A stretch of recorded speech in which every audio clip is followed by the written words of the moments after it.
hope that y'all are having a wonderful day. Today we're going to be speaking about Buddha, and I don't know exactly how long this class is going to be. I don't really have any notes or don't have a book sitting here with me. This is kind of like if you were in the vehicle with me riding and we were just having a conversation. I wish that it was a two-way conversation, but it's only a one-way conversation, so I'll be doing most of the talking. I think before we begin, it's very important to look at our intention and see why are we listening to this class. So the reason that's beneficial, I believe, is because if we don't look at our intention, then we could be watching this class just like if it was any other movie on YouTube. We're just scrolling through, click, click, click, click. And I think it's very important whenever we sit down to do anything with spirituality, especially with spirituality, but anything in our life, I think it's important to look and see what our intention is. And there's 3 different types of intention. I don't want to get too much into that because then that takes away from the class, but there's virtuous, non-virtuous, and neutral. So just try to generate a virtuous mind. That's all I'm saying. So if you want to pause for however long it takes you, if it takes you just a few moments, then I think it's beneficial. So you can pause now, and whenever you come back, I'll pick right back up with the teaching. Or if you don't want to pause, that's fine too. So, who was Buddha Shakyamuni? Buddha Shakyamuni was a man that lived in the 500 BC range, and he attained enlightenment. So, what does that even mean, attained enlightenment? So he overcame his self-grasping and self-cherishing and attained the highest goal attainable in the human realm. So his only function now is to bestow blessings on us. And he bestows blessings on all sentient beings, not just humans. So what does that even mean? Right? So most of us, we have all kinds of functions. So I'm a dad. I function as a dad. I do things as a father that someone that's fatherless doesn't necessarily do. Or childless, excuse me. And so your job is different than what I do for a living. I do fire alarms for a living. You might do computer entry or data entry, or you might be a hairdresser. So you function different than I do at my job. There might be certain aspects that are similar, but we definitely function differently. So just like a father and a mother function differently. If I've got sisters and I've got brothers, some people don't have any siblings, so they don't function as a brother or sister. So we take on many different roles in our day, and we kind of shift gears and change these hats, almost like an actor walking on and off a stage. But it happened gradual, and we never notice it. We just do it. So his only function is to bestow blessings. That's pretty awesome. He imputes his I. So I know that might be a little different language for you, but he says, this is me, this is I. He imputes that upon bliss and emptiness. So you and I impute our I on many different things. Some of us impute our I on our body. Some impute I upon our kids. Some, we think I am an athlete, or I am a hairdresser, or I am a fire alarm technician, or I am a Dharma teacher.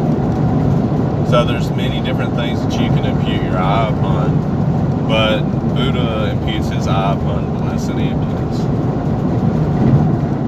So you think, how do we get there?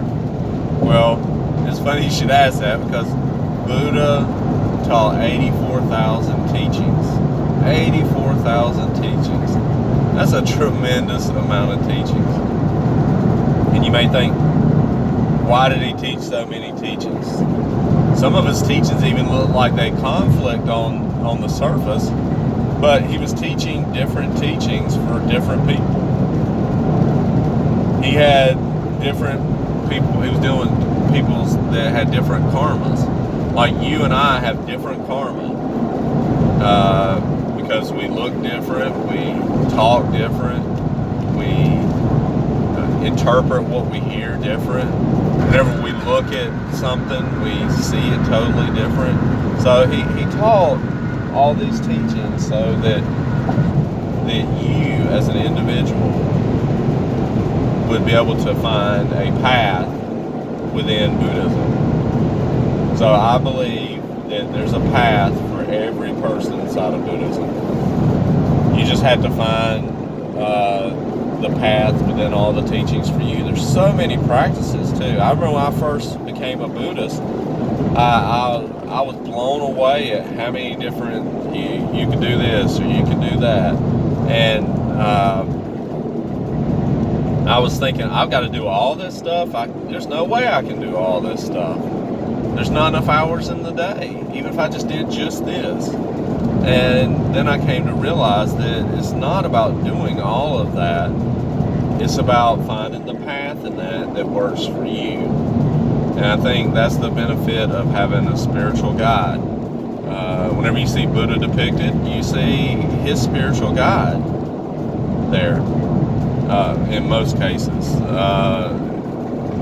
So I think it's very important to have someone that can guide you spiritually, and not just a Dharma teacher.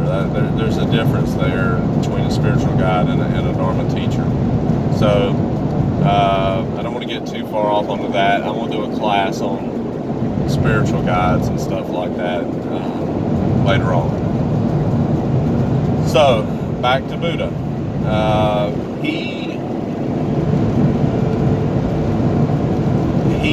Whenever he attained enlightenment, whenever you read about him attaining enlightenment and so on and so forth, he was requested by the gods Indra and Brahman to teach, to help the world. Please teach them what you've discovered. So that's known as the turning of the wheel of Dharma. He started teaching around the world, or not around the world, excuse me, in India at the time, but his teaching spread around the world. And so he taught, some of the divisions that he taught are divided up in Hinayana and Mahayana's teachings, and you can divide it in Sutra and Tantra teachings. So that there's definitely a lot of divisions that you can divide the teachings into, and I think it's very, very beneficial to find a path and start practicing that. So I'm not going to tell you what path is the path for you. That's for you to decide, and maybe seek advice from a spiritual guide.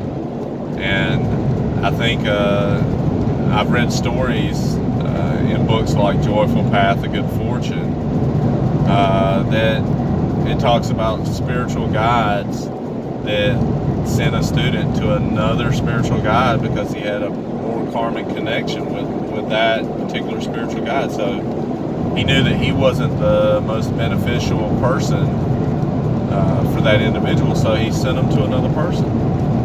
So I think you'll find that the more you practice, you'll find that a genuine spiritual guide, I think if they're not a correct one for you, they'll send you in the right direction. So, why is there so much division inside of Buddhism? There's so many different schools and so many different types of Buddhism, and it seems like it's contradictory. But, you got to remember Buddha had lots and lots of disciples.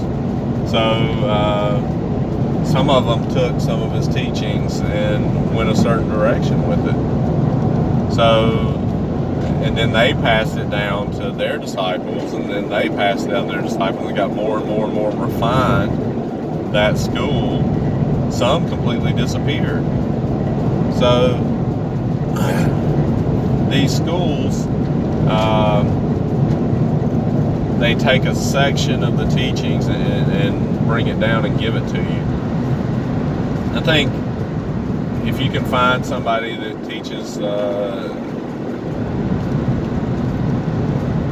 full path, it's a very beautiful thing.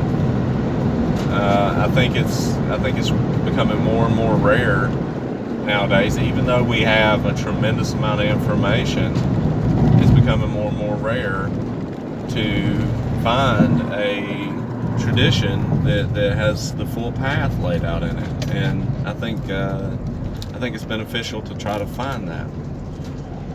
So Buddha Shakyamuni, whenever he attained enlightenment, he no longer imputes his I upon this body or thoughts and so on and so forth.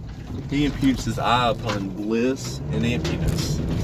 Whereas you and I, we impute our I upon the body, we impute our I upon our pain sometimes, we impute our I upon our emotions. There's many different things that we impute our I upon. And so his I was imputed upon bliss and emptiness. And his only function is to bestow blessings. So we're going to talk a little bit in future classes about how do we open ourselves up to receive these blessings from Buddha, and what is the benefit of receiving those blessings. So I think for now, I think that I gave you a good introductory to who Buddha was.